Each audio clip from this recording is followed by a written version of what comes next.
Қазақстан бузулган жемиштердин ири партиясын кармап, кайра Кыргызстанга кайтарды. Муну Астана чет өлкөлүк жүк ташуучуларга көзөмөл күчөтүлгөнү менен түшүндүрүүдө.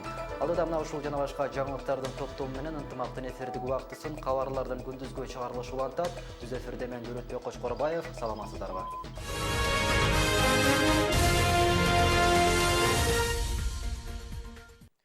Бүгүн таңга жуук болгон катуу шамалдан Бишкекте электр энергиясын берүү үзгүлтүккө учурады. Маалыматка ылайык электр жарыгы саат 5:30да өчтү.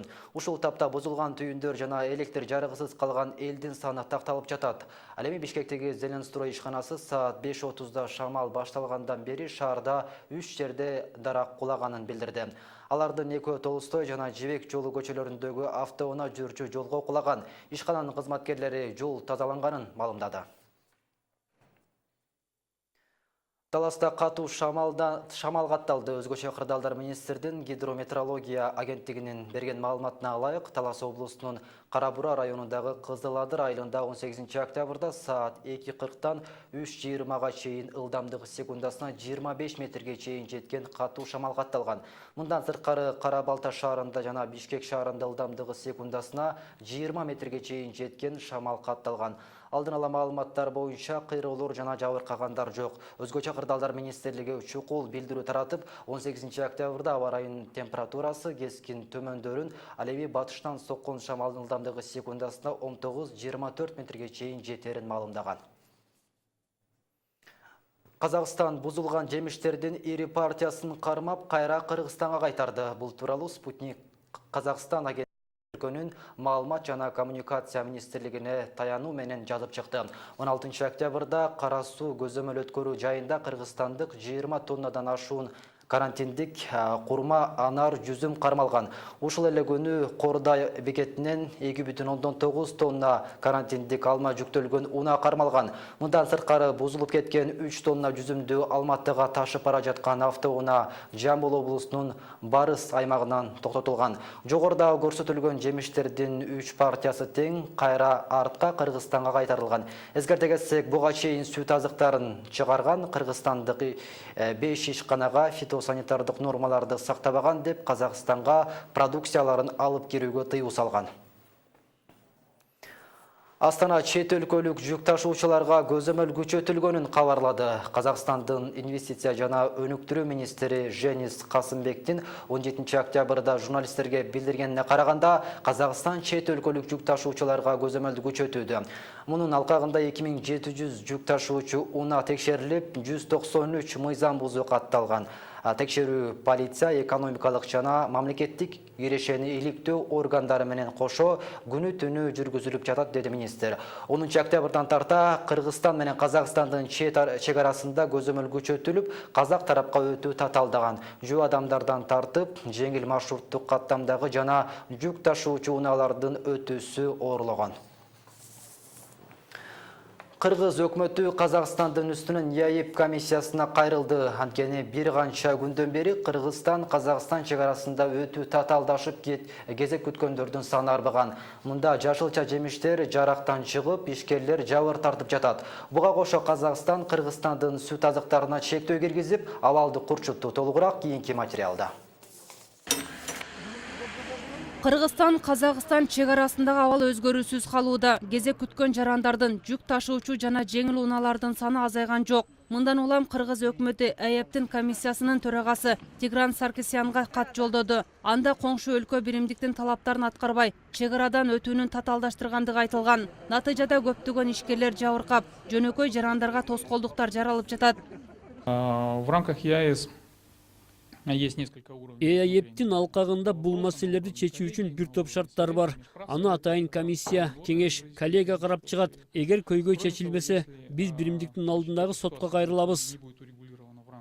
Түзүлгөн кырдаал айрыкча ишкерлерге залалын тийгизүүдө. Анткени биримдикке кошулгандан кийин өндүрүлгөн продукцияларын эркин экспорттоого мүмкүнчүлүк алышкан. Бирок акыркы күндөрдөгү эки өлкө ортосундагы мамиле алардын ишмердүүлүгүн чектеди. Учурда жаш ишкерлер уюму жабыр тарткандардын чыгымын иликтеп жатат. Шайлоо бүттү. Чечилиш керек эле маселе, бирок чечилген жок. Качан чечилет деген суроого биз жооп таба албай атабыз да. Анан аны дагы ордоштурган нерсе биздин өзүбүздүн расмий органдардын бул боюнча эчтеке айтпаганы. Казак тараптын мындай кадамы кыргыз өкмөтүнөн түшүнүксүз болууда. Бажы биримдигинин эрежелери боюнча эки өлкө ортосунда чек арада көйгөй жаралбашы шарт. Бирок кошуна мамлекеттин бир тараптуу кадамынан кыргызстандыктар эле эмес, башка өлкөлөр да зыян тартууда. Ошондуктан өкмөт ата мекендик өндүрүшчүлөрдүн чыгымдарын тактап, биримдик алдында түзүлгөн атайын комиссияга жөнөтүүнү пландап жатат.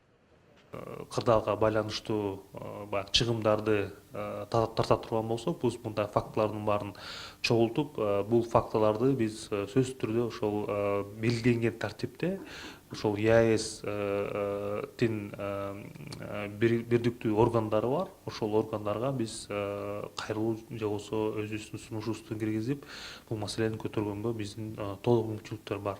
Кыргызстандан өндүрүлгөн продукциялар экологиялык жактан сапаттуу болуп, коңшу өлкөлөрдүн базарында баалуу. Бирок ар бир мамлекет өз базарын, ишкерлерин коргоо максатында чек араларына айрым учурларда чектөөлөрдү киргизет. Мындай пикирди айрым талдоочулар айтышып, Кыргызстан бул учурда аба майданынан колдонуп, кырдаалдан чыкса болот дешет.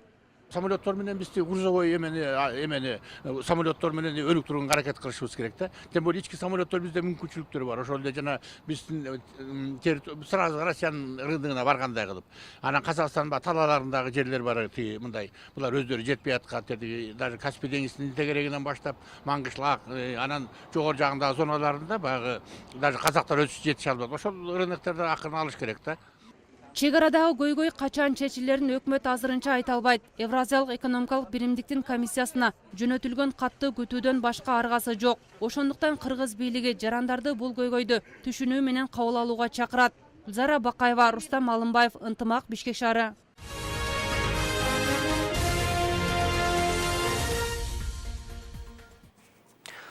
Парламенттин макулдугу менен иштетиле турган кендер сынаксыз берилет. Жогорку кеңеште жер казынасы жөнүндө Кыргыз Республикасынын мыйзамында өзгөртүүлөрдү киргизүү жөнүндө мыйзам долбоору каралып, 3-окууда добуш берүүгө жөнөтүлдү. Демилгечи депутат Кожобек Рыспаев, эгерде жаңы мыйзам кабыл алынып калса, анда өкмөт жогорку кеңештин макулдугу менен иштетиле турган кенди белгилүү бир жакка сынаксыз эле бере алат. Колдонуудагы мыйзам учурдун талаптарына толук жооп бербей калды. Ошондон улам жер казынасына байланыштуу мыйзам базасын өркүндөтүү зарылчылыгы келип чыккан. Белгилей кетсек, өкмөт тарабынан да ушундай эле ыңгайдагы мыйзам долбоору иштелип чыккан. Ишкерлерди текшерүү мыйзамына өзгөртүүлөр киргизилди. Президент Алмазбек Атамбаев ишкердиктин субъектилерине текшерүүлөрдү жүргүзүүнүн тартиби жөнүндө мыйзамына өзгөртүүлөрдү киргизүү мыйзамына кол койду. Мыйзам жогорку кеңеш тарабынан ушул жылдын 14-сентябрында кабыл алынган. Өзгөртүүгө ылайык мыйзам ишкердиктин субъектилерине текшерүүлөрдү жүргүзүүнүн тартиби жөнүндө мыйзамдын 12, 17 жана 19 беренелеринин негизинде 2015 жылдын 31 июлунда номер 210 административдик иштин негиздери жана административдик жол жоболор жөнүндө мыйзамдын административдик актыларды, административдик органдардын аракеттерин же аракетсиздигин сотко чейинки тартипте чечүү бөлүгүнө шайкеш келтирилет. Мыйзам расмий жарыяланган күндөн тартып 10 күн өткөндөн кийин күчүнө кирет. Ошто таза суу 2 күнгө токтойт. Бул тууралуу Ош шаардык суу чарба башкармалыгы кабарлады. Маалыматка ылайык 24 октябрь күнү 24:00дөн баштап 26 октябрь саат 24:00гө чейин таза суу берүү токтотулат. Ош шаарынын Курман-Жандатка, Манас-Ата, Туран аймактык кеңештеринен, Достук Кичи районунун жана Калинин массивинен же башка аймактарына таза суу берүү өчөт. Убактылуу токтотуу күзгү профилактикалык ремонт иштерине байланыштуу жүргүзүлөт. Суу чарба башкармалыгы шаардыктарга ушул убакытка жете турган сууну камдап алууну эскертет. Берүүнүн соңунда сиздерди биздин сайтка чакыра кетейин. Ынтымак KG сайтынан акыркы маалыматтарды, эң кызыктуу видеолорду таба аласыз. Биздин телеканалдан кеткен бардык берүүлөр ошол жака жайгаштырылат. Ынтымакты социалдык тармактардан дагы таба аласыз. Бизди Ынтымак медиа групп деп издеңиздер. Сиздер жаңылыктардын түшкү чыгарылышы менен тааныштыңыздар. Саламатта калыңыздар.